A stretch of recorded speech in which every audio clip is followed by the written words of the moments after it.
30 cultos, 7 niveles. Estos son algunos de los cultos más extremos que encontrarás en Internet. Comenzaremos con los extraños y, poco a poco, iremos descubriendo algunos de los más siniestros, perturbadores y absolutamente aterradores de la historia humana. Comencemos por la punta del iceberg. Nivel 1. Ku Klux Klan. El Ku Klux Klan, KKK, fue un grupo supremacista blanco extremadamente violento que promovía el odio hacia cualquiera que consideraran no conforme con las reglas de los blancos. La historia del clan se divide en 3 etapas principales, todas con desenlaces bastante nefastos. El primer clan, y quizás el más peligroso, surgió en 1865, tras la Guerra de Secesión. Comenzó como un club social con puntos de vista extremadamente racistas hacia las personas de color. Eventualmente se transformó en un grupo de justicieros cargados de odio y, lamentablemente, con mucho poder. Su principal objetivo para cometer crímenes de odio: los ciudadanos afroamericanos y quienes tuvieran alguna relación con ellos. Finalmente, el primer clan fue desmantelado gracias a múltiples leyes gubernamentales que reconocieron su impacto dañino en la sociedad. El segundo clan se formó en 1915, después de que su fundador se sintiera inspirado por la película El nacimiento de una nación. Esta versión del culto amplió su odio para incluir, además de los afroamericanos, a los católicos, judíos e inmigrantes. Aunque fue menos violento que el primero, ganó fuerza gracias a publicistas profesionales. Esta versión del clan permaneció descentralizada hasta que finalmente se desmoronó. El tercer clan surgió en 1950 como una respuesta al creciente movimiento por los derechos civiles. Para entonces, el grupo se había fragmentado en numerosas facciones más pequeñas y carecía de una estructura estable. Sin embargo, continuó esparciendo violencia y odio en diferentes partes del mundo. Incluso se investigó su posible conexión con el asesinato del presidente John F. Kennedy. Básicamente está asociado con eventos repugnantes y perturbadores, como linchamientos, bombardeos, asesinatos y otros crímenes de odio. Lo que hace todo aún más escalofriante es su distintivo y reconocible atuendo. Estas personas usaban trajes excéntricos con una estética particularmente espeluznante, la característica máscara cónica puntiaguda, y las túnicas blancas que llegaron a convertirse en un símbolo de su agenda racista. El clan es tristemente célebre por sus actos horribles. Aunque su influencia ha disminuido drásticamente a lo largo de los años, la ideología que promovieron aún persiste en otros grupos. La Iglesia de la Cienciología. Existe un dicho curioso que dice algo así: no te haces rico escribiendo ciencia ficción. Si quieres hacerte rico, comienza una religión. Esta famosa frase fue citada por el escritor de ciencia ficción L. Ron Hubbard, quien, en 1954, fundó una religión llamada Cienciología. La ironía es que ahora cuenta con más de 40,000 seguidores en todo el mundo. La Cienciología se basa en la reencarnación y considera a los humanos como seres espirituales inmortales. Su sistema de creencias proviene de un libro de autoayuda de Hubbard llamado Dianética, la ciencia moderna de la salud mental. En la Cienciología, los humanos son llamados tetanes. Se cree que son seres espirituales con poderes inmortales, capaces de acceder a vidas pasadas para resolver traumas persistentes. Este proceso ocurre en sesiones de auditoría, donde un representante de la Cienciología utiliza un e-meter, un dispositivo similar a un detector de mentiras, para leer las emociones del individuo. Durante estas sesiones, ciertas palabras hacen que la aguja del e-meter se mueva. El objetivo final de un cienciólogo es alcanzar el estatus de tetán operante, o T, logrando así la máxima claridad espiritual. En teoría, esto suena inofensivo, incluso beneficioso, pero aquí es donde las cosas se ponen extrañas. Una de las creencias de esta religión parece sacada directamente de una película de ciencia ficción. Los cienciólogos creen en un gran ser alienígena llamado Xenu, que llegó a la Tierra hace millones de años como parte de una confederación galáctica. Supuestamente, Xenu arrojó a millones de humanos a volcanes, donde murieron y se convirtieron en tetanes, quienes ahora vagan por la Tierra buscando paz. Aquí es donde las sesiones de auditoría entran en juego. Ayudan a estos tetanes a resolver sus traumas. Según algunos ex-cienciólogos, estas creencias de ciencia ficción son la clave para convertirse en un verdadero OT, pero alcanzar este estatus tiene un costo elevado. Los miembros deben gastar miles de dólares en sesiones de auditoría. La mayoría de estas enseñanzas están ocultas al público y solo se revelan a los miembros de mayor rango después de haber gastado grandes sumas de dinero. A estas alturas, todo esto comienza a parecer un culto y un esquema fraudulento. Sin embargo, las cosas toman un giro mucho más oscuro cuando se trata de las controversias que rodean a la iglesia. La principal instalación, que alberga a unas 1,000 personas, es conocida por su extremo secretismo, y con él vienen muchos aspectos poco éticos. Se informa que las personas que viven en la iglesia soportan condiciones deficientes. Sus salarios son mínimos, no se les permite salir, E incluso hay casos como el de Lisa McPherson, una mujer que murió en circunstancias sospechosas mientras estaba bajo el cuidado de la iglesia. Hay mucho más que desentrañar aquí que grita manipulación, intimidación y comportamientos propios de un culto. Pero quizás el problema más evidente es el elevado precio que la cienciología impone a sus sesiones de iluminación. A pesar de sus numerosas controversias, la iglesia sigue siendo financieramente poderosa e influyente. Nivel 2. El culto Buddhafield. Un culto de manual que niega abiertamente serlo definitivamente no es un grupo que deba pasarse por alto. El Buddhafield Cult, creado por el infame Michael Jamie Gómez, fue liderado por un actor y bailarín. Michael tenía un talento especial para las teatralidades, algo que se reflejaba particularmente en la forma en que se adornaba completamente con maquillaje, lo que le daba un aspecto casi de otro mundo, y hacía que las personas lo percibieran como alguien especial. Como la mayoría de los líderes de cultos, Michael era muy carismático. Ofrecía ayuda a jóvenes a través de sesiones de baile, yoga y meditación.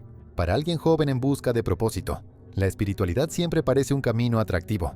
Por eso Michael logró atraer a muchas personas para unirse a sus sesiones. Sin embargo, lo que comenzó como un grupo de meditación y autoayuda, se convirtió rápidamente en un lugar de manipulación, secretismo y explotación. Michael afirmaba poseer un conocimiento sobrenatural. Se hacía llamar el maestro y esencialmente se autoproclamaba como un dios. También alentaba a sus seguidores a pensar en sí mismos como seres divinos. Su aire dramático atraía a muchas personas, que desconocían completamente lo que sucedía detrás de escena.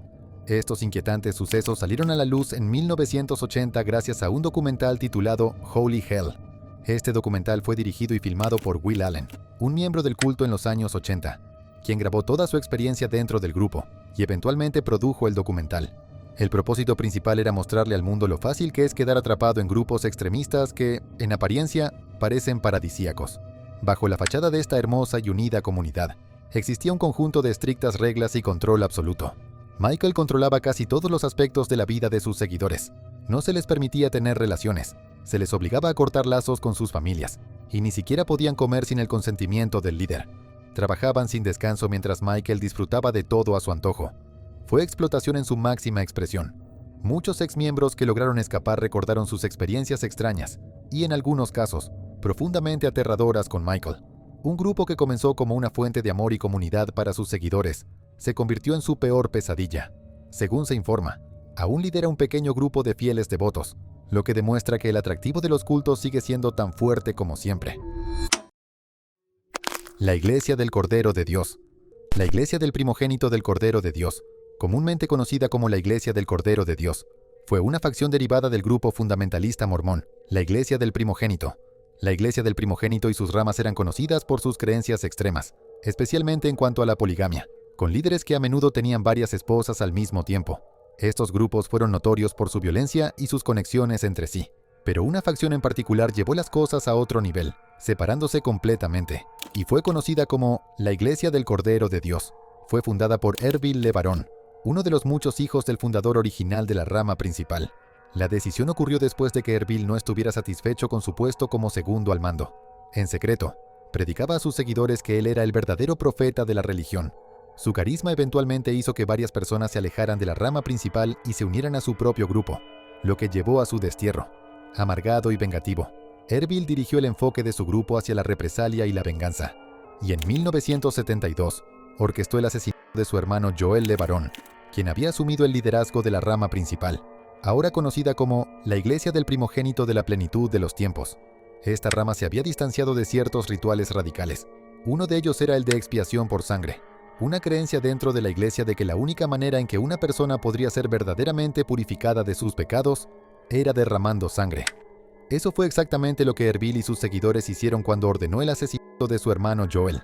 Después, ordenó la muerte de su otro hermano, Verlon, quien se escondió con su familia. Esto llevó a Ervil a idear una incursión que mató a 2 personas completamente no relacionadas y dejó a decenas más heridas. Pero la violencia no terminó ahí. La sed de poder de Ervil lo llevó a ordenar el asesinato de varios miembros de su propia familia, incluida una de sus suegras, que amenazó con acudir a las autoridades. También apuntó a Robert Simmons, un líder polígamo con su propio séquito, y a su hija embarazada, Rebecca. La implacable ola de asesinatos de Ervil se extendió a líderes como Rulon C. Allred de los Hermanos Unidos Apostólicos, y a cualquier otra persona que intentara dejar o desafiar su iglesia. Su reinado del terror continuó incluso después de que su hijo Arturo asumiera el control. Aunque la iglesia eventualmente se fue debilitando, el legado de violencia y destrucción dejado por los LeBaron sigue siendo recordado. Bohemian Grove. Existen muchas teorías conspirativas sobre un nuevo orden mundial que giran en torno a un grupo de elitistas que secretamente controlan los hilos detrás de las escenas. Algunas de estas teorías son sorprendentemente convincentes, mientras que otras, bueno, no tanto. Pero una conspiración que ha pasado de ser una simple teoría a un hecho confirmado es el retiro del Bohemian Club en Bohemian Grove. Al escuchar sobre Bohemian Grove, podrías pensar que es algo sacado de una obra literaria victoriana, pero no lo es. Es un lugar muy real ubicado en Monte Rio, California, que abarca más de 2.700 acres de un campamento. Lo que lo hace tan conspirativo es el exclusivo evento de 2 semanas que organiza cada año para, básicamente líderes mundiales. El Grove es propiedad del prestigioso club de caballeros conocido como el Bohemian Club. Es esencialmente una red social masiva compuesta por las figuras más elitistas de este mundo: artistas, curadores de museos, científicos, miembros de la Ivy League e incluso presidentes de Estados Unidos. Y todos sabemos que las palabras élite y clubes secretos no siempre van bien juntas. El retiro en Bohemian Grove lleva el secretismo a otro nivel. A pesar de la reputación del club, solo unos 2.000 miembros invitados pueden asistir al evento y sus misteriosas festividades. Tanto los miembros como las actividades en torno al evento son altamente ambiguos. Cualesquiera que sean las festividades reales, ciertamente tienen un toque ritualista y de culto. Según periodistas que han logrado infiltrarse en el evento, estos rituales son salvajes. El retiro comienza con una directiva a los asistentes de evitar discutir negocios, a pesar de que la mayoría de ellos son personas muy importantes. El lema "Weaving Spiders Come Not Here", las arañas tejedoras no vengan aquí, se utiliza como recordatorio para mantener las cosas informales. Luego comienza la infame ceremonia de cremación. Sí, lo escuchaste bien. Las festividades comienzan con una ceremonia de cremación de una efigie llamada Care. Un grupo de hombres, vestidos con túnicas rojas y portando antorchas, llevan la efigie a un lugar específico del área, custodiado por una enorme estatua de un búho. Cantan unas extrañas palabras ritualistas que suenan algo como dejar atrás todas las preocupaciones del mundo, y luego proceden a quemarla en una pira funeraria. Un evento destacado en el retiro son las obras teatrales. Están envueltas en misterio, pero son famosas por sus tramas extrañas y su humor. También se caracterizan por diálogos exagerados, disfraces de drag y muchos gritos de la multitud. Sin embargo, ahí es donde termina la intriga y comienza la realidad. Según un trabajador, este pequeño retiro también es bastante conocido por tener a invitados con actitudes horribles. Y eso es algo considerando que son líderes mundiales reales. Aparte de eso, los miembros se emborrachan sin pensar, tienen pequeñas sesiones de discursos, cantan alrededor de una fogata y hacen cosas típicas de chicos. Aparentemente esa es exactamente la razón por la cual no se permite la participación de mujeres. Presidentes de Estados Unidos notables, como Theodore Roosevelt y Richard Nixon, han visitado Bohemian Grove. Nixon incluso dio un discurso junto al lago allí, que luego afirmó jugó un papel crucial en ponerlo en el camino hacia la presidencia. Dada la continua secretividad y elitismo que rodea el evento, no se puede evitar preguntarse, ¿qué sucede exactamente detrás de esos portones cerrados? ¿Y qué influencia tiene en el mundo exterior? La comunidad Bergholz. La comunidad Amish de Bergholz fue un grupo escindido en Bergholz, Ohio, fundado por Samuel Mullett, quien originalmente provenía de un asentamiento Amish más tradicional, pero tenía ambiciones de formar una comunidad aún más estricta y conservadora, lo cual ya es un gran desafío considerando lo conservadores que son los Amish en general. Mullett logró su objetivo cuando fue ordenado como obispo de la comunidad Amish de Bergholz en 2001. Sin embargo, la manera en que Mullett fue ordenado fue muy inusual para los Amish. Típicamente la ordenación de un obispo requiere la presencia de 3 obispos. Sin embargo, en el caso de Mullett, solo hubo uno presente durante la ceremonia. La visión de Mullett de una sociedad más conservadora tomó un giro más oscuro cuando comenzó a involucrar a sus seguidores en crímenes de odio. En 2006, excomulgó a varias familias de la comunidad sin motivo aparente. Sus sentencias fueron anuladas por un consenso general entre los líderes de la comunidad, lo que les permitió unirse a otros grupos. Sin embargo, esta decisión no fue bien recibida por él. Lideró una serie de ataques violentos contra miembros de otras comunidades Amish, particularmente aquellos que se habían ido de Bergholz. Estos ataques consistían en cortar las barbas y el cabello de las víctimas, lo que es una grave ofensa en esta cultura. Mullett y sus seguidores finalmente fueron condenados por cargos federales de crímenes de odio y conspiración. Aunque fueron impactantes, no fueron lo que realmente le dio a la comunidad de Bergholz su reputación de secta. Las prácticas del grupo se apartaron de las creencias tradicionales Amish en varias formas preocupantes. Rechazaron valores fundamentales como la humildad, el perdón y la paz, y participaron en acciones que contradecían los principios Amish de comunidad y respeto mutuo. Exmiembros han compartido detalles perturbadores sobre la vida en la comunidad de Bergholz. Una persona describió cómo Mullet castigaba a aquellos que él consideraba pecadores, obligándolos a dormir en gallineros y establos. Otros afirman que exigía miles de dólares a los miembros a cambio de la absolución de sus pecados. Lo más escalofriante es que Mullet ejercía un control significativo sobre sus seguidores, incluyendo mantener relaciones inapropiadas con las esposas de los miembros. Estas prácticas alejaron al grupo de los ideales más pacíficos y cooperativos típicamente asociados con las comunidades Amish. Sociedad Skull and Bones. Mientras que los eventos del Bohemian Club han sido infiltrados varias veces por personas externas, existe otra sociedad elitista que sigue estando envuelta en completo misterio. La sociedad Skull and Bones. Es una sociedad secreta y muy antigua de Yale, que solo está abierta a 15 de los estudiantes senior de la universidad, todos seleccionados a mano por los miembros anteriores. Yale alberga decenas de sociedades secretas, cada una llena de misterio. Se sabe muy poco sobre lo que sucede dentro de estos grupos, y nadie ha logrado infiltrarse en ellos para saber más. Entre ellas, Skull and Bones es, probablemente, una de las más antiguas y poderosas. Fue fundada en 1832 por el empresario y político William Huntington Russell y Alfonso Taft después de una disputa académica. Y a lo largo de los años, ha logrado mantener su secreto y poder dentro de los terrenos universitarios. Cada año, Skull and Bones organiza un evento especial llamado Tap Day, durante el cual 15 nuevos reclutas son tocados ritualísticamente en el hombro por miembros más antiguos. Esto básicamente marca el inicio de una nueva era de élites en la historia de la sociedad. El símbolo del grupo es un cráneo sobre huesos con el número 322 en la parte inferior. Algunos creen que el número hace referencia a la muerte del orador griego Demóstenes, mientras que otros sugieren que podría señalar conexiones con sociedades secretas alemanas. La sede de la sociedad, ominosamente llamada La Tumba, es una fortaleza de estilo egipto dórico en New Haven. Está decorada con calaveras y fotos, y se rumorea que alberga los cráneos de diferentes presidentes y líderes revolucionarios. Algunos de sus rituales más extraños incluyen lo que se conoce como crooking, que es el acto de ir a robar artefactos y objetos importantes de otras sociedades. Los miembros tratan de superar a sus predecesores cada año. Durante décadas, Skull and Bones ha sido objeto de escrutinio, en gran parte porque nadie sabe realmente lo que ocurre en su interior. Dado que ningún exmiembro está dispuesto a hablar, la gente supone que las cosas no son tan inocentes como parecen. Algunos incluso creen que el grupo está vinculado a los Illuminati y ha financiado grandes guerras, mientras que otros afirman que tiene influencia en el control de la CIA. También vale la pena señalar que la sociedad no es tan cool y misteriosa como podría parecer a primera vista. Admitió recién a su primera mujer en 1991, aunque Yale había estado admitiendo mujeres desde 1969. De hecho, la primera inducción femenina causó gran revuelo dentro del grupo. Los miembros conservadores anteriores incluso intentaron bloquear la membresía femenina a través de los tribunales y demandas legales. En última instancia, no sabemos si Skull and Bones es solo una tradición universitaria inocente o el caldo de cultivo para un siniestro nuevo orden mundial. Lo que sí sabemos es que ha producido algunas figuras increíblemente prominentes, como George H. W. Bush, William Howard Taft y John Kerry.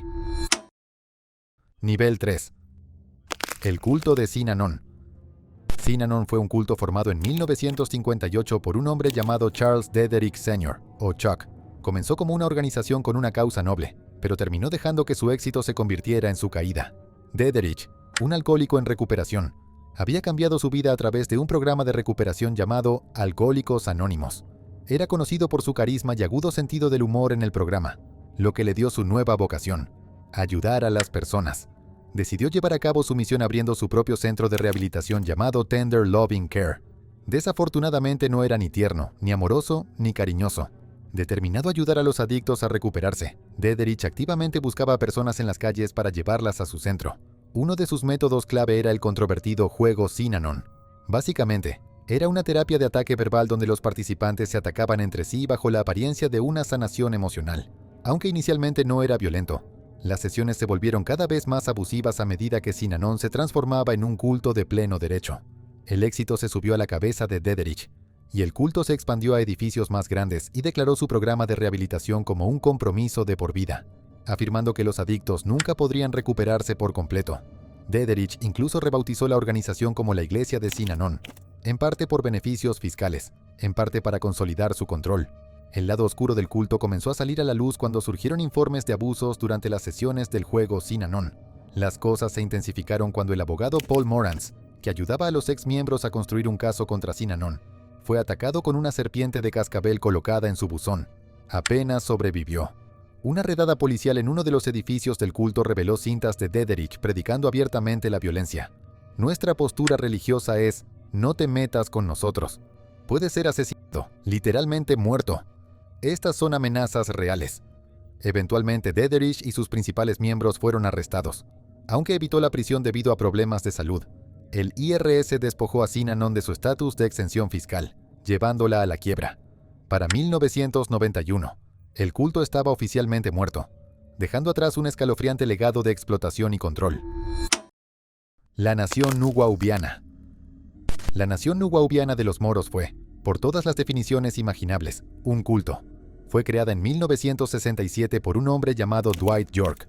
York era un individuo desequilibrado que comenzó su pequeña aventura como predicador musulmán en los años 60. Era parte del grupo musulmán negro, la Nación del Islam, y utilizó su espacio de predicación como un espejo de ellos, hasta que eventualmente se desvió y se convirtió en algo propio.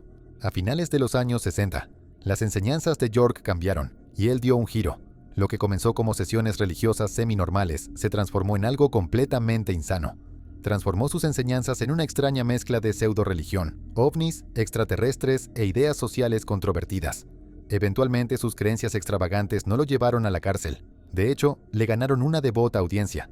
A lo largo de los años, él se reinventó continuamente a sí mismo y a sus orígenes.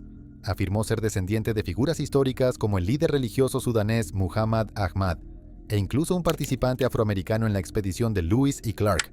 Si esas no eran lo suficientemente extravagantes, York luego se declaró a sí mismo un extraterrestre de un planeta llamado Risk. Aseguró que fue enviado a la Tierra por una nave nodriza. La doctrina nuwaubiana era tan dispersa como la identidad de York.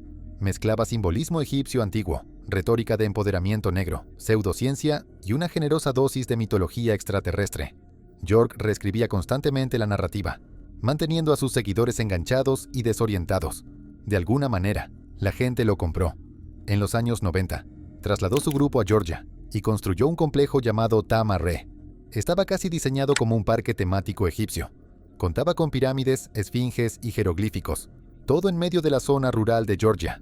El complejo era tan extravagante como las enseñanzas de York, y sus seguidores vivían allí, totalmente devotos y dispuestos a seguir todos sus caprichos. Pero, como todos los cultos, la nación nuwaubiana eventualmente comenzó a desmoronarse. Los lugareños y exmiembros comenzaron a reportar comportamientos extraños, y los rumores sobre las actividades del grupo empezaron a circular. Nada de eso era bueno.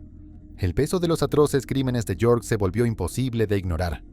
En 2002, el FBI allanó Tama-Re, lo que llevó al arresto de Dwight York. Fue sentenciado a 135 años de prisión por cargos que incluían evasión fiscal, extorsión y, lo más perturbador, abuso. El culto System Space. Los cultos generalmente tardan años en evolucionar hasta convertirse en grupos de mentalidad colectiva, donde los miembros no tienen libertad ni poder aparte de lo que su líder les otorga. Sin embargo, el culto System Space, también conocido como el Proyecto Tsuki, evitó completamente ese proceso. Pero este no era el típico culto, por así decirlo. Era una comunidad en línea que se transformó en un culto virtual después de que su dueño hiciera afirmaciones extrañas sobre el mundo. Lo peor de todo es que el sitio web tenía temática de anime, y se dirigía específicamente a jóvenes impresionables que buscaban escapismo virtual. El dueño afirmaba tener visiones que revelaban que el mundo en el que vivimos es una simulación llamada vida. Según él, esta simulación era primitiva y terminaría en 150 años. La única forma de preservar tu alma o existencia era registrarse en su sitio web, System Space, antes de una fecha específica, el 1 de julio de 2017, y convertirse en un migrante. Hacerlo, según él, permitiría trascender a un reino avanzado llamado LFE después de la muerte. Para muchas personas, esto parecía solo otra persona en línea inventando fanfictions paranoicos, un fenómeno bastante común, pero algunos seguidores impresionables lo tomaron demasiado literalmente. Aunque Tsuki no instruyó explícitamente a sus seguidores a quitarse la vida, algunas de sus declaraciones insinuaban medidas muy drásticas. Sugirió que desarrollar demencia en la vejez reduciría considerablemente las posibilidades de trascender a LFE. También les indicó a sus seguidores destruir cualquier evidencia de su conexión con System Space. Trágicamente, las consecuencias de estas ideas se hicieron reales. Jake Fair, un joven de Canadá, se convirtió en una víctima de las creencias extravagantes de Tsuki. Fue encontrado sin vida en un área forestal remota después de haber estado desaparecido durante unos días. Esto demostró que incluso los espacios en línea aparentemente inocentes pueden tener efectos devastadores y tangibles si no se controlan.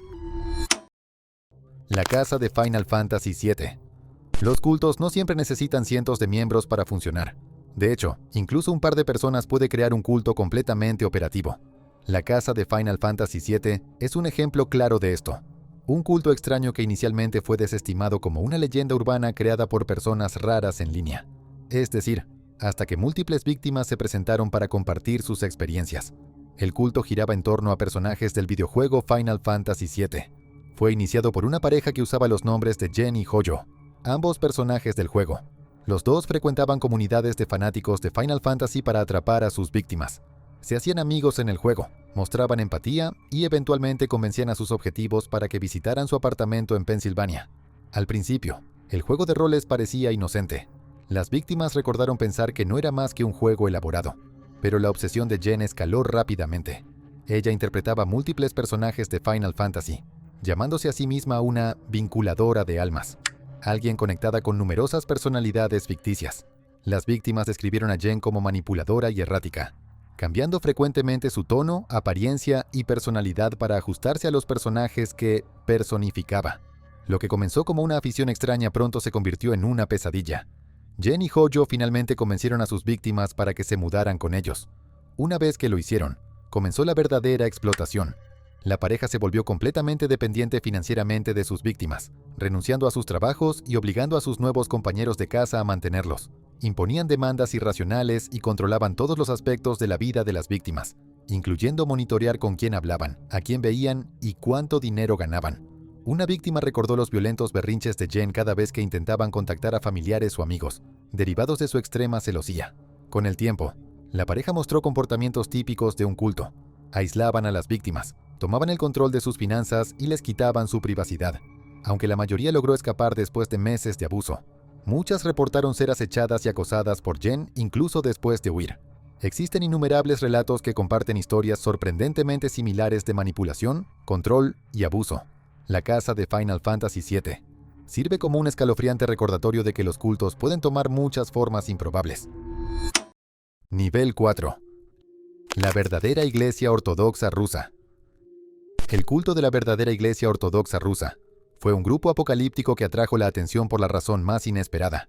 Mientras que los cultos grosos y dañinos, este logró llevar las cosas un paso más allá. Fue iniciado por un hombre ya inestable llamado Piotr Kuznetsov. A principios de la década de 2000, Piotr tenía un historial de enfermedades mentales y era un arquitecto inactivo que acababa de divorciarse antes de comenzar el culto. Sus delirios comenzaron con ideas religiosas extrañas, que, lamentablemente, son comunes entre los extremistas. Él y su grupo de 35 miembros rechazaban documentos de identidad, códigos de barras y números de seguridad social. Afirmaban que estos objetos estaban relacionados con números demoníacos e imágenes satánicas. Las cosas tomaron un giro drástico cuando Piotr predijo el fin del mundo.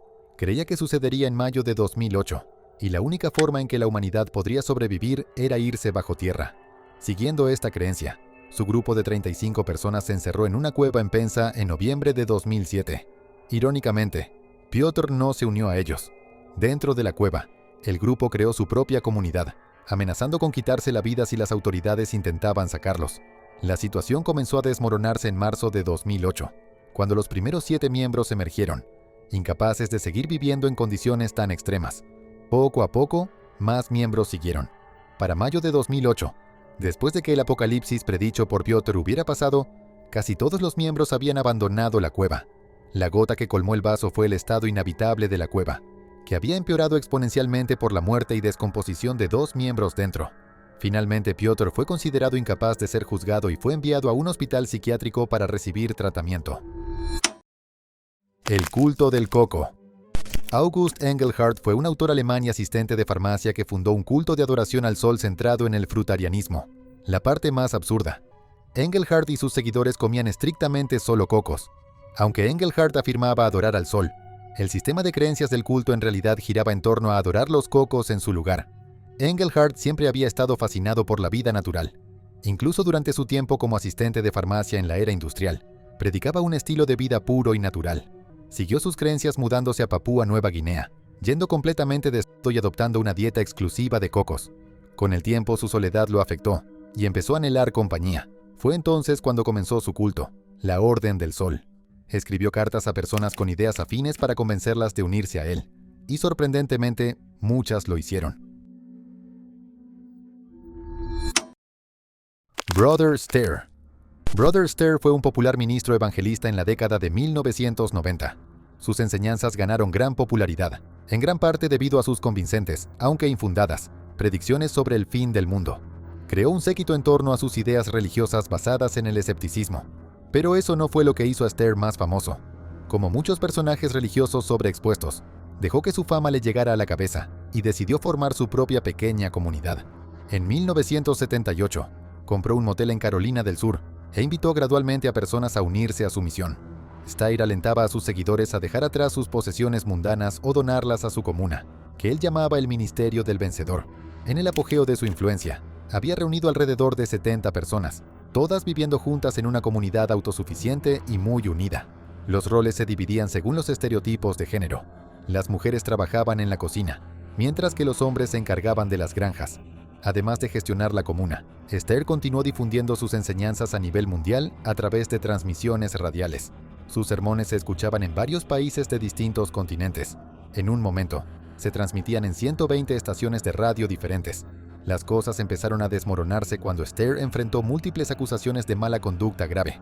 Una de ellas fue su negativa a permitir que los miembros de su comunidad buscaran atención médica moderna, lo que trágicamente llevó a la muerte de 2 niños. Otra fue su abuso y mala conducta flagrante hacia las mujeres durante los sermones, algunos de los cuales fueron incluso grabados en cámara. Stare se declaró culpable de las acusaciones y fue liberado bajo una fianza de $750,000 un mes después. Falleció en 2021 en su hogar en Carolina del Sur. La escuela Elan. Elan School era una escuela de internado para modificación de conducta en Powland, Maine, que había sido criticada por sus prácticas absolutamente maníacas. Se podría llegar a considerar que sus políticas eran una copia del culto Synanon. Elan School fue fundada en 1970 por Joe Ritchie, que era un drogadicto que se había rehabilitado y ahora estaba dispuesto a ayudar a otras personas a hacer lo mismo. Su visión para esta escuela era precisamente esa: ayudar a los jóvenes problemáticos a convertirse en la mejor versión de sí mismos. Lamentablemente, los métodos que emplearon estuvieron lejos de ser éticos. La escuela se hizo famosa por sus viles tácticas disciplinarias. Uno de los programas más infames imitaba el juego Synanon. En él, un estudiante era humillado públicamente por sus compañeros, solo para ser seguido de excesivos cumplidos y afirmaciones. Era un cruel tira y afloje psicológico. Elan funcionaba más como un retorcido experimento social que como una escuela. Los estudiantes eran sometidos a un régimen de terapias confrontativas, rituales de humillación y violencia física directa. Los exalumnos contaron castigos como limpiar urinarios con cepillos de dientes, para los que realmente se portaban mal. La escuela contaba con un ring de boxeo donde los estudiantes eran obligados a pelear, a veces hasta el borde de daños graves. Era menos un centro de corrección de conducta y más un club de la pelea. Como si eso no fuera suficiente, Elan tenía un pasado oscuro y se fue tornando más oscuro con el tiempo. Aunque se reportaron muchas muertes vinculadas a la institución, un caso en particular llevó a Elan al centro de atención pública. Michael Skakel fue un estudiante de la escuela que confesó el brutal asesinato de Martha Moxley.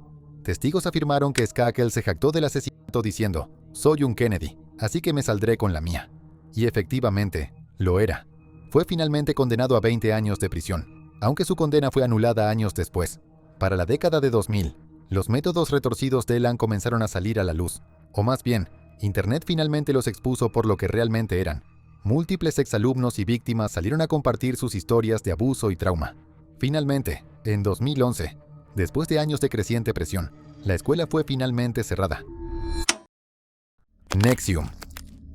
NXIVM fue una empresa de desarrollo personal de marketing multinivel, fundada por el autoproclamado genio Keith Raniere. En su núcleo, se presentaba como un imperio de autoayuda. Ofrecía unos programas llamados Executive Success Programs para ayudar a las personas a vivir sus mejores vidas.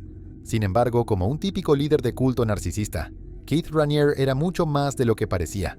Aprovechó sus 5 minutos de fama y convirtió a NXIVM en un culto realmente repugnante. A primera vista, NXIVM operaba como una compañía de marketing multinivel, o dicho de manera simple, un esquema piramidal. Pero su verdadero espectáculo de horror era algo llamado DOS, que significa Dominus Obsequius Sororium, o Señor sobre Mujeres Obedientes. Era un círculo secreto y asqueroso, completamente femenino, comercializado como un programa de mentoría. En realidad, DOS era un sistema altamente abusivo dirigido a mujeres. El programa involucraba a mujeres víctimas reales, chantajeadas con garantías como fotos explícitas. Estas mujeres eran marcadas con las iniciales de Raniere y coaccionadas a mantener relaciones sexuales con hombres de mayor rango. NXIVM se desmoronó cuando valientes víctimas expusieron los entresijos de la compañía culto en 2017. Varias actrices se presentaron públicamente para mostrar la marca de Raniere que les fue impuesta. Fue entonces cuando el FBI tuvo suficiente y finalmente intervino. Raniere fue arrestado y en 2020 recibió una sentencia de 120 años de prisión, junto con otros miembros de alto rango, uno de los cuales era la actriz Allison Mack, quienes enfrentaron graves acusaciones. La próxima vez, si alguien te ofrece crecimiento personal a través de un esquema piramidal, tal vez sea mejor leer un libro de autoayuda en su lugar. Es más barato y mucho menos espeluznante. Nivel 5. 7M Films. Las hermanas Wilkin eran un dúo de baile en TikTok que estaba en ascenso y había ganado una considerable cantidad de seguidores al principio. Dominaban la escena de bailes en TikTok en 2020 y habían aparecido en numerosas colaboraciones con influyentes de alto perfil de la época. Sin embargo, en 2022, una serie de eventos alarmantes trajeron a las hermanas al centro de atención por razones muy alejadas de sus movimientos de baile. En 2022, una de ellas, Melanie Wilkin, apareció en vivo en TikTok y suplicó a su audiencia por ayuda. ¿Su razón? Según ella, Miranda Wilkin, ahora Miranda Derrick, había sido víctima de un culto religioso y no estaba en control de su vida. Este pequeño detalle sobre sus vidas sorprendió a sus seguidores y rápidamente se hizo viral. La historia ganó tanto interés que llevó a una serie documental de 3 partes en Netflix, que profundizó en el supuesto culto al que Miranda pertenecía. A simple vista, el culto no era un culto en absoluto, sino una agencia de talentos llamada 7M Films. Estaba dirigida por un hombre llamado Robert Sheen, quien también era aparentemente un pastor. La agencia prometía elevar a los jóvenes TikTokers a nuevas alturas de éxito global y financiero, y muchos creadores prominentes firmaron con su gestión. Fue entonces cuando las víctimas comenzaron a salir a contar su experiencia con 7M. Algunos alegaron que la agencia era un culto encubierto que no solo imponía puntos de vista religiosos a sus artistas, sino que también los maltrataba abiertamente. Las acusaciones incluían que los artistas se veían obligados a dar el 80% de sus ingresos a una iglesia asociada con la agencia, junto con otras formas de maltrato y coacción. Lo más perturbador fueron las acusaciones de múltiples formas de abuso por parte de Robert Sheen. Se reportó que él había estado obligando a sus artistas a cortar contacto con sus familias para salvarlas del castigo en la vida después de la muerte. A medida que se desarrollaba la controversia, Miranda negó las afirmaciones de su hermana. Mantuvo que simplemente estaba persiguiendo su carrera bajo la gestión de 7M Films y que todo lo que su familia había dicho era solo debido a una disputa personal. Sin embargo, realmente no sabemos cuán cierta es esta declaración en relación con las múltiples otras víctimas de la agencia. El culto de North Tyneside. El culto de North Tyneside, también conocido como el culto de la muerte de North Shields, era un pequeño grupo sádico de individuos con un perturbador apetito por la crueldad. Aunque a menudo se le llama culto, el grupo funcionaba más como un espacio compartido bajo el liderazgo de un hombre llamado Zahid Zaman, que era un estafador convertido en asesino que había adquirido un par de casas en la pequeña localidad de Percy, Maine, en el norte de Inglaterra. Poco después de mudarse allí, Zaman logró reunir a varias personas para vivir con él en las 2 casas. En apariencia, Zaman era el polo opuesto de alguien peligroso. Era un hombre en silla de ruedas con un evidente amor por los animales y por ayudar a los demás. Sin embargo, esa fachada solo era mantenida para la comunidad que lo rodeaba. En realidad, era un depredador sádico que disfrutaba haciendo daño a las personas. Su víctima, lamentablemente, fue un hombre vulnerable con discapacidades de aprendizaje llamado James Prout, que era un hombre que recientemente había quedado sin hogar y había conocido a Zaman en un comedor comunitario en el centro de la ciudad de Newcastle. Desesperado por un techo donde vivir, Prout aceptó inmediatamente la oferta de Zaman de mudarse con él a sus 2 casas. Sin embargo, esto marcó el inicio de meses de abusos brutales que finalmente llevaron a la muerte de Prout. Zaman y sus secuaces abusaban abiertamente de Prout durante su estancia con ellos. Comenzaron por privarlo de comida y agredirlo físicamente, pero luego escalaron a niveles absolutamente horrendos. Las golpizas continuaron con Saman arrancándole los dientes a Pruitt, apuñalándolo con objetos afilados y obligándolo a realizar actos despreciables. El cuerpo de Pruitt no soportó más y terminó sucumbiendo a las lesiones infligidas por los abusos. Podrías pensar que todo terminó tras la muerte de la víctima, pero no fue así. En este caso, Saman y sus seguidores abandonaron el cuerpo de Pruitt en un terreno baldío y usaron sus datos bancarios para estafarle miles de libras de su cuenta. El cuerpo fue descubierto un mes después y 4 personas del grupo fueron arrestadas. Todos enfrentaron diferentes condenas, siendo Saman sentenciado a cadena perpetua. Nivel 6. La familia Manson. Quizás uno de los cultos más sensacionalizados del mundo es el que se conoció como la familia Manson. Fue fundado a finales de la década de 1960 por un hombre llamado Charles Manson. Conocido por su carisma y habilidades manipuladoras, logró reunir un grupo de seguidores que cometieron crímenes horrendos bajo sus órdenes. Charles Manson era un aspirante a músico y manipulador experimentado, que había atravesado momentos muy difíciles en su vida. Tuvo una infancia problemática y ya acumulaba una serie de acusaciones por crímenes graves incluso antes de formar el culto. Después de salir de prisión por segunda vez en 1967, Manson se mudó a San Francisco. Allí se instaló en la casa de una mujer y futura pareja, llamada Mary Brunner, a quien más tarde se le unieron 18 mujeres más. En ese momento, el movimiento hippie estaba en su apogeo, por lo que su extraño estilo de vida comunal no despertó muchas sospechas. Como se mencionó, Manson era un aspirante a músico con talento para componer buena música. Esto lo llevó a conocer a varias figuras importantes de la época, incluido Dennis Wilson, de los Beach Boys. Un maestro de música llamado Gary Hinman presentó a Manson a Wilson, y ambos hicieron buena química al instante. Wilson, posteriormente, introdujo a Manson en su círculo social y lo conectó con un importante productor, Terry Melcher. Sin embargo, después de un análisis exhaustivo, Melcher decidió no trabajar con Manson. Poco después, Melcher se mudó de su casa en Cielo Drive y alquiló el lugar al primer grupo de víctimas de Manson, la actriz Sharon Tate, esposa del director Roman Polanski, y su pequeño grupo de amigos. Las creencias de Manson se centraban en una extraña teoría apocalíptica, que él llamaba Helter Skelter, inspirada en la canción de The Beatles. Creía que se avecinaba una guerra racial, y pensaba que estos asesinatos la desencadenarían. Drogas como el LSD jugaron un papel fundamental en mantener el control de Manson sobre sus seguidores, debilitando su capacidad para cuestionar su ideología retorcida. Luego inició su serie de asesinatos ordenando a su grupo que matara a Hinman en julio de 1969. Envió a 3 de sus seguidores más cercanos, Susan Atkins, Bobby Beausoleil y Mary Brunner, para deshacerse de Hinman y robarle todo su dinero. Cumplieron la orden meticulosamente, con Manson presente en la escena del crimen. El segundo grupo de asesinatos que Manson orquestó fueron los de Tate LaBianca. El 8 de agosto de 1969, ordenó a otro grupo de sus seguidores ir a la casa en Cielo Drive y asesinar a todos los que estuvieran allí. Les dijo que lo hicieran lo más espeluznante posible.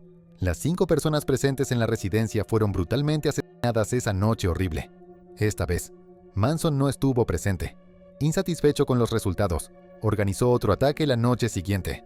En esta ocasión, Leno y Rosemary LaBianca fueron apuñalados hasta la muerte en su casa en Los Ángeles, dejando mensajes escalofriantes escritos con su sangre. Estos asesinatos consolidaron a la familia Manson como uno de los cultos más perturbadores de la historia. Manson y su grupo de inadaptados fueron condenados a cadena perpetua. Adolfo Constanzo y los narcosatanistas. Quizás uno de los cultos más horripilantes de la historia fue liderado por un hombre llamado Adolfo Constanzo. Este autoproclamado brujo mezcló el ocultismo con el creciente negocio del narcotráfico en México. Al igual que la mayoría de los líderes de cultos, Constanzo era conocido por su carisma y habilidad para manipular. Construyó un grupo de seguidores alrededor de sus enseñanzas ocultistas, que cometieron crímenes indescriptibles en nombre del poder y la protección. Adolfo nació en Miami en 1962 y fue introducido a rituales oscuros desde una edad temprana. Su padrastro estaba involucrado en Palo Mayombe, una religión que realizaba rituales con restos humanos y de animales. A mediados de la década de 1980, se trasladó a la Ciudad de México, donde rápidamente ganó una gran cantidad de clientes adinerados, incluidos miembros de cárteles y políticos, realizando hechizos para protección y éxito. Para mantener su aura de poder, Constanzo formó su propio culto, que más tarde sería sensacionalizado por los medios como los narcosatánicos. Lo hizo junto a su amante Sara Aldrete y varios seguidores leales. Al principio, El grupo sacrificaba animales, pero rápidamente escalaron a víctimas humanas. Constanzo afirmaba que cuanto más extremo fuera el sacrificio, más poderosos serían los resultados. Los crímenes del grupo alcanzaron su punto más espeluznante en 1989, cuando secuestraron a Mark Kilroy, un estudiante universitario estadounidense que estaba de vacaciones de primavera. Fue torturado y sacrificado en uno de los rituales de Constanzo, lo que provocó una investigación masiva.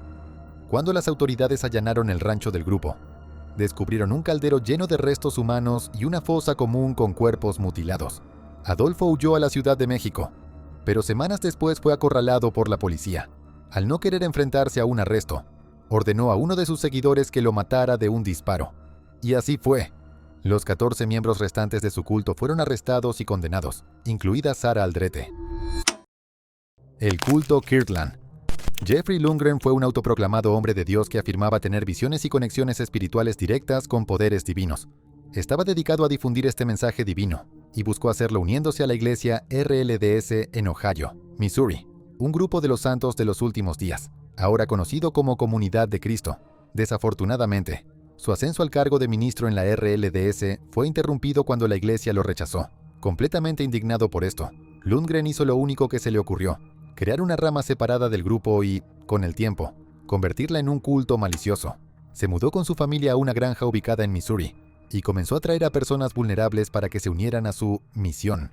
Una de esas fue la familia Avery. Eran padres devotos con 3 hijas que llevaban vidas bastante normales antes de quedar, lamentablemente, atrapados en la red del culto. Dennis Avery y su familia estaban tan cautivados por la pasión de Lundgren que dejaron todo atrás y se mudaron a la granja de este. En sus enseñanzas, Lundgren propagaba la idea de que él y sus seguidores debían recuperar el templo de Kirtland de la RLDS. Elaboraron un plan extenso, pero se echaron atrás a tiempo. ¿A tiempo para qué? Para el brutal asesinato de toda la familia Avery. En lugar de recuperar el templo, Lundgren, su familia y sus seguidores adoctrinados mataron a la familia Avery bajo el pretexto de una invitación a cenar. Cavaron un pozo de 2 metros en el granero de Lundgren y llevaron a los 5 miembros de la familia uno por uno. Los ataron, los colocaron en el pozo y los ejecutaron a tiros individualmente. No fue sino hasta 8 meses después que sus cuerpos fueron descubiertos allí, tras la denuncia de un informante. Todos los involucrados recibieron largas condenas. El caso más notable fue el de Lundgren, quien fue sentenciado a muerte mediante inyección letal. Fue ejecutado en 2006. Nivel 7. El movimiento Rajneesh. El movimiento Rajneesh es un movimiento religioso conocido por su ambigua visión de la vida, aunque opera principalmente como un culto y ha enfrentado críticas por sus puntos de vista controvertidos. También goza de cierto grado de aceptación, particularmente en India. En esencia, el movimiento Rajneesh carece de un conjunto estricto de valores compartidos y alienta a las personas a encontrar su propio camino. Si bien estas creencias pueden sonar nobles y ciertamente menos horribles que las de otros cultos, las acciones de los Rajneesh en una comunidad autosuficiente en el condado de Wasco, Oregón, estuvieron lejos de ser virtuosas. La filosofía abierta del culto fomentó una ambición desmedida, lo que llevó a los residentes de Rajneeshpuram a intentar un golpe político en el condado. Sin embargo, al darse cuenta de que el voto no les favorecería, principalmente debido a su enfrentamiento con los residentes locales, recurrieron a una táctica mucho más siniestra: el bioterrorismo. Para suprimir la participación electoral, los miembros del movimiento envenenaron barras de ensaladas en 10 restaurantes en The Dalles, utilizando salmonela. Este ataque enfermó a 751 personas y hospitalizó a 45. Afortunadamente, nadie murió. Este incidente sigue siendo uno de los ataques bioterroristas más grandes en la historia de Estados Unidos. El grupo no se detuvo ahí. También intentaron contaminar suministros de agua e incluso rociaron cultivos de salmonela en productos de supermercado y urinarios. Afortunadamente, estos esfuerzos adicionales no tuvieron resultados significativos. Finalmente, estos crímenes se rastrearon hasta la secretaria excesivamente entusiasta y casi dictatorial de Rajneesh, Ma Anand Sheela. Ella huyó a Europa, pero fue arrestada, extraditada y condenada. Mientras tanto, Bhagwan Rajneesh enfrentó la deportación por fraude migratorio, y la comuna se desmoronó. El ataque bioterrorista de los Rajneesh dejó a cientos de personas enfermas y a una comunidad sacudida. Es un recordatorio de cómo la ambición y la paranoia pueden llevar a los cultos a cometer actos de violencia catastróficos.